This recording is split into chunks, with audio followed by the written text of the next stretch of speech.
Ang kwento po natin ngayon ay nangyari sa isang liblib na nayon na nasasakupan ng distrito ng Turil sa Davao City.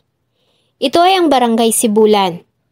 Sadyang ang napakahirap tanggapin para sa isang pamilya ang mawala ng isang minamahal, lalo na nga sa brutal na kadahilanan gaya na lamang ng panggagahasa at pagpatay.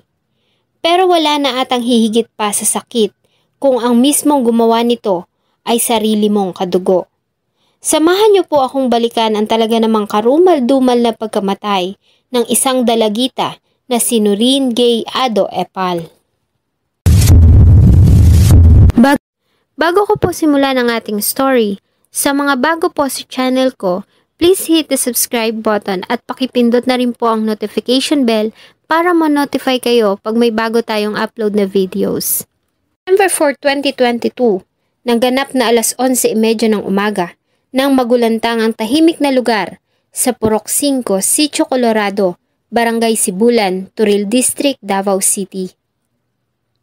Nang matagpuan ng katawan ng isang dalaga na biktima ng karumal-dumal na pamamaslang. Ang biktima ay kinilalang ang 12 years old na si Noreen Gay Ado Epal na residente din ng lugar. Ang katawan ng dalagita ay nakita ng mga batang naghahanap ng gagamba sa masukal na area sa gilid ng isang sapa, ilang metro na lamang ang layo sa kanilang bahay.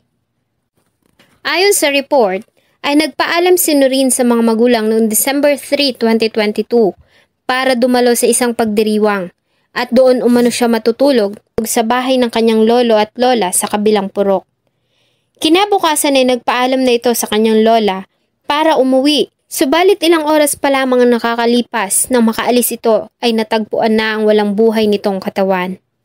Sa isang interview sa chieftain ng Bagobo Tagabawa Tribal Group at lolo din ni Noreen na si Jovito Dulauta ay inilarawan nito ang kalunos-lunos na kalagayan ng apo ng kanilang matagpuan.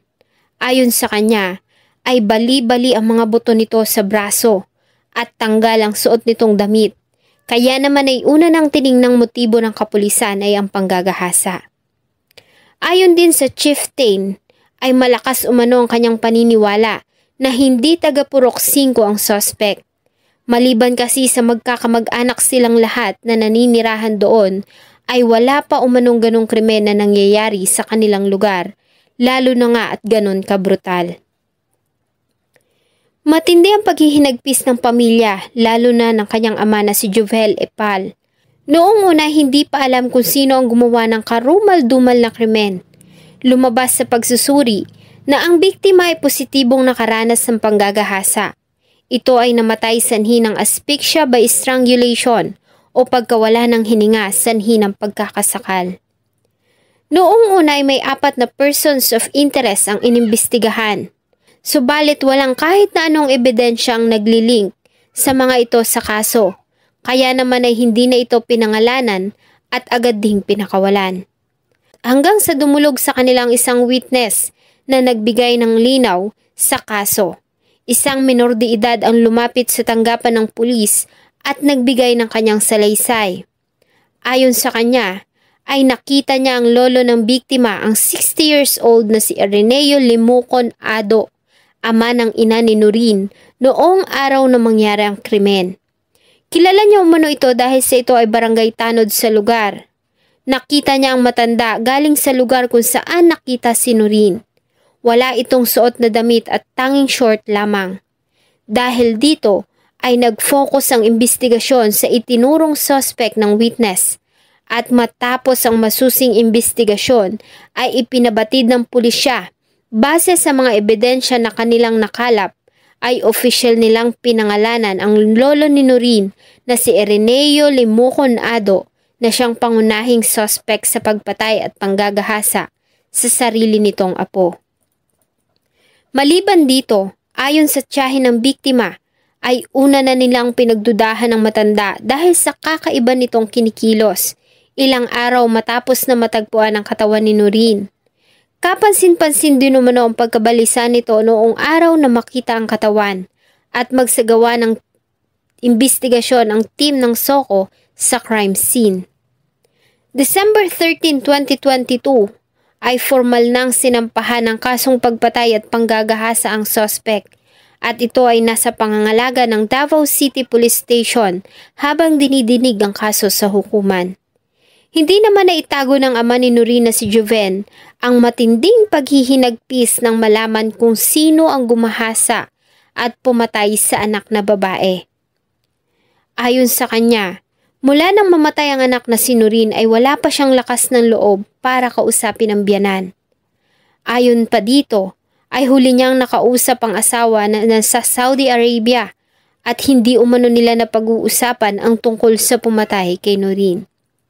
Abot-abot naman ang paghingi nito ng tawad sa anak dahil sa hindi niya ito nagawang protektahan noong mga panahong kinailangan siya nito.